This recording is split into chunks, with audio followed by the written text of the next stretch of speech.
a hablar de cómo armar en la estructura societaria una reforma de una sociedad, sea para la sociedad anónima, sea para la SRL. Tenemos una sociedad ya inscripta, con libros rubricados, con quit funcionando, y nos encargan hacer modificaciones al contrato social. ¿Qué modificaciones pueden llegar a pedirnos? Por ejemplo, cambio de la denominación social o de los demás rubros que en su momento les pedimos para la Constitución.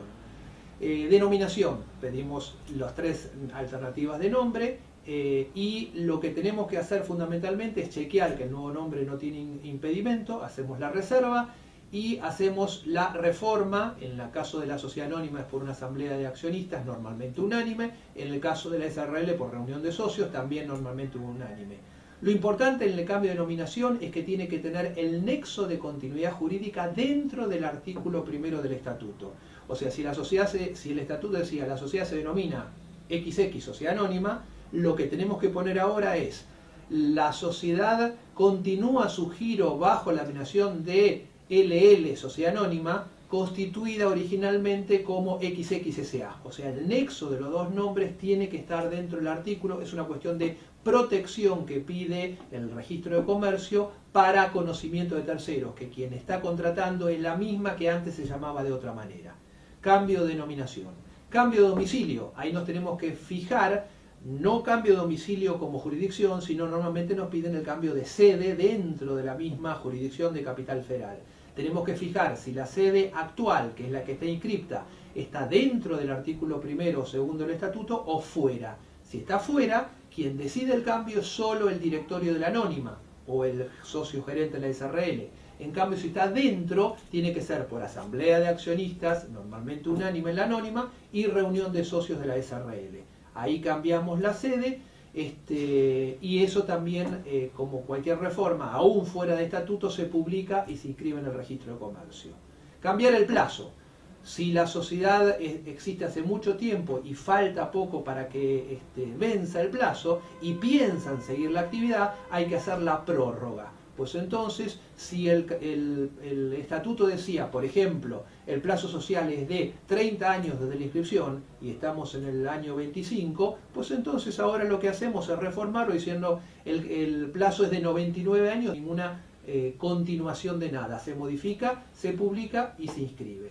En cambio, si se encuentran con que el plazo ya venció y no se dieron cuenta, y estamos en el año 32, cuando tenía un plazo de 30, pues entonces ya no se puede hacer prórroga, se puede hacer la reactivación o reconducción. Por asamblea de accionistas de la anónima, por reunión de socios de SRL, se avisa, la sociedad venció con tal fecha y en tal otra se resuelve reactivar la sociedad y se fija un nuevo plazo de 99 años desde la inscripción de la reactivación o reconducción. O sea, se está avisando en el artículo del plazo que hubo un plazo que la sociedad legalmente estaba disuelta y en proceso de liquidación, pero no se había hecho ningún acto liquidatorio ni se había nombrado liquidador. Pero hay una mayor responsabilidad de los administradores en ese periodo. Y eso es lo que el registro de comercio pide que se conste que la reactivación se resolvió después de haber vencido el plazo y cuál fue el plazo en la que la sociedad había estado disuelta, ahora reactivada. Denominación, domicilio, plazo. El objeto. Podemos cambiarlo totalmente, podemos ampliar algún rubro que tenga algo de vinculación, no se puede hacer objetos totalmente indeterminados, o reducirlo porque era muy amplio y se quiere establecer en uno más pequeño. Esa es la reforma del artículo pertinente del objeto. El capital. Eso es lo que normalmente nos piden. Aumento de capital. ¿Por qué motivo? El capital es un monto estático. El patrimonio y el capital es el mismo en el momento de la constitución. Luego el capital sigue siendo el mismo y el patrimonio va subiendo y cambiando de acuerdo a la actividad económica de la empresa y lo que surja de los distintos balances en los siguientes años. En algún momento se pide el aumento de capital para ajustarlo a lo que es más cerca del verdadero patrimonio neto de la sociedad. Y ahí se hace el aumento de capital por diversos motivos. Para un préstamo bancario, porque el Estado se lo está pidiendo por algún servicio que está otorgando, el banco, el departamento legal le pide el aumento de capital, o un proveedor o un cliente, por algún motivo es necesario o conveniente aumentar el capital social. En nuestro país, que tenemos enorme inflación de las últimas décadas, durante mucho tiempo había cuentas de revaluación de la moneda por la inflación. Se llamaba antiguamente Ley 19.742, revalúo contable, y luego fue el ajuste de capital, que en la época del Menem y del peso y un dólar que valía lo mismo, se prohibió el ajuste de inflación. En realidad no había inflación en ese momento, y luego cuando saltó el dólar y hubo un proceso inflacionario, la normativa legal impide el ajuste de capital. Pero puede haber ajuste de capital en el estado de evolución del patrimonio neto que hay que capitalizar. Y fundamentalmente, ¿por qué se hacen los aumentos de capital? Porque hay aportes de los socios que están ingresando dinero a la sociedad como aportes irrevocables para ellos, para futuros aumentos de capital. O sea, la sociedad puede aceptar o no el capitalizarlos y darles acciones. No lo hace, ahí viene la Inspección de Justicia y sacó una resolución, dice, no puede quedar años y años la cuenta aportes irrevocables. O me lo capitalizás y forma parte del capital, o lo devolvés. Si lo vas si vos hiciste un aporte irrevocable, te damos un plazo máximo de 1 año. En ese año vos tenés que decidir la capitalización. Si lo capitalizás, pasa a capital, haces la reforma, publicás y lo inscribís en el registro de comercio. Si no lo capitalizás, no puede estar en el patrimonio neto. Lo tenés que poner en el pasivo, porque es dinero que debés al socio que puso el dinero y nunca le diste acciones. Y se tiene que devolver, pero ahí la Inspección de Justicia dice, no me lo devolvés inmediatamente, me lo vas a devolver previas publicaciones, como si fuera una reducción de capital, aunque no lo es, para ver si hay acreedores que se estén oponiendo a que ese dinero salga de la sociedad cuando sabían que estaba como aporte para futuro aumento. No lo tenían como capital, pero ese era el sentido. Por eso la Inspección de Justicia dice, me lo pasás al pasivo y hay que devolverlo. Pero hay que hacer las publicaciones previas. Entonces muchas veces los contadores tienen aportes irrevocables para futuros aumentos de capital y piden, para no pasarlos al pasivo hay que capitalizarlos, que la asamblea lo apruebe, reforme el estatuto, lo publicamos y lo inscribimos en el registro de comercio. Eso es muy importante y es lo que normalmente nos piden para capitalizar. Y ahí decimos, ¿tenés aporte irrevocable? Antes tenés que capitalizar toda la cuenta ajuste de capital, porque el ajuste de capital es para todos los accionistas, sean los que están, sean los que no están. El aporte irrevocable es solo para los que lo aportaron. Y si la asamblea es unánime, los otros están permitiendo que el que puso el dinero se quede con mayor parte del capital. Si fuera asamblea unánime, hay que hacer publicaciones para darle derecho a venir a poner dinero y no que le licúen su participación a los que no están continuamente en contacto con la empresa. Ese es el aumento de capital y reforma de estatuto que normalmente nos piden los contadores. También puede ser que cambie la administración y representación.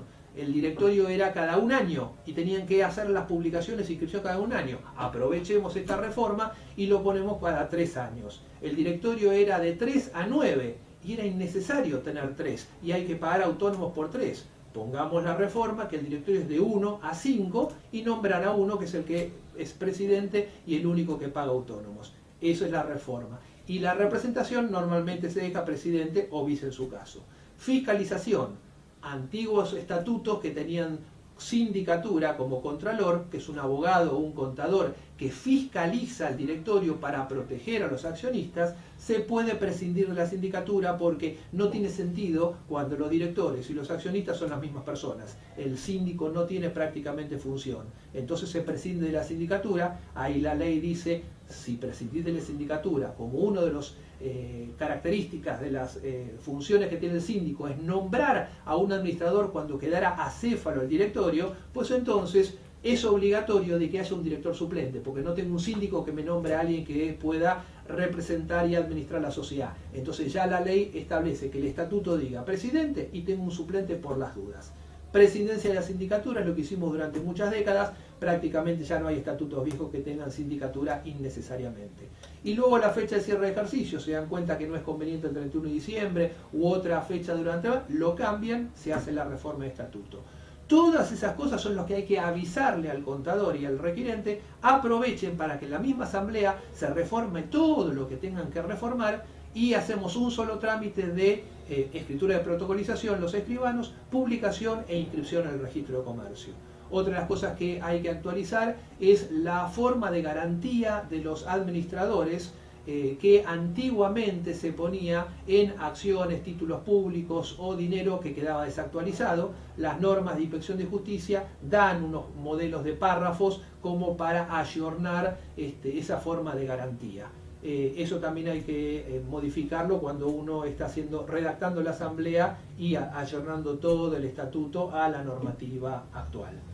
En el caso de la SRL es muy parecido todo. El agregado es si hubiera cesión de cuotas. Si hay cesión de cuotas, eso implica una modificación que hay que publicar e inscribir en el registro de comercio. Normalmente en la SRL aparece que un socio se va, otro entra o uno de los que ya estaba aumenta su participación. Entonces tenemos que hacer una cesión de cuotas y reforma del contrato. Tengo al cedente que está cediendo, el cesionario que compra, el precio que se está pagando, la esposa del cedente dando el asentimiento conyugal, el gerente de la sociedad notificándose de esta cesión y luego los socios que estaban, más el que se incorporó, reforman el contrato adaptándolo, especialmente el artículo del capital, que normalmente se pone el nombre de los socios y la cantidad de cuotas que tiene. Hay que modificarlo y hay que aprovechar para ver si hay que ayornar el contrato de SRL para otras cosas. En las reformas no tiene costo impositivo, en la cesión de cuotas sí. La cesión de cuotas paga impuestos de sellos y genera impuestos a las ganancias en cabeza del cedente. Ojo con ese tema, porque antes los escribanos reteníamos un 3% del precio como pago a cuenta, impuesto a las ganancias. Ahora la resolución de este año 2018 dice que no intervenimos como agentes de retención como un pago a cuenta, pero hay que avisarle al cedente y a su contador que vayan calculando cuánto es el impuesto a las ganancias que le genera esta cesión, que va a tener que pagarse en la declaración jurada.